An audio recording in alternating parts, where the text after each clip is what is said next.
Hello po. Di ba ma'am, naiwan talaga bag nyo sa bus nyo ma'am? Kanina. Ay, oo, naiwan talaga yung bag ko, sabi mo kanina. Sa bus. Halika na dito, pumasok ka.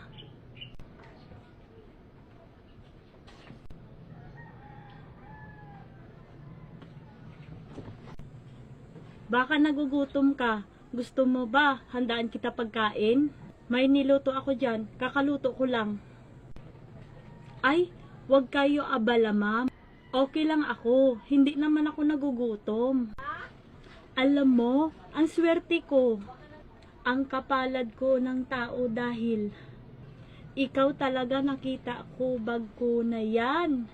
Alam mo, wala talaga ako masasabi sa'yo, kundi ang bait-bait mo. Sa totoo lang, tinuruan lang kami magulang ko yan.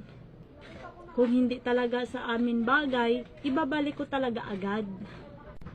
Ang swerte talaga magulang nyo sa inyo. Kung ako naman, yung mga anak ko, nasa abroad talaga sila lahat. Kaya madalas, malulungkot talaga ako dito. Huwag kayo mag-alala ma'am. Kapag hindi ko talaga busy, bibisita ako sa inyo.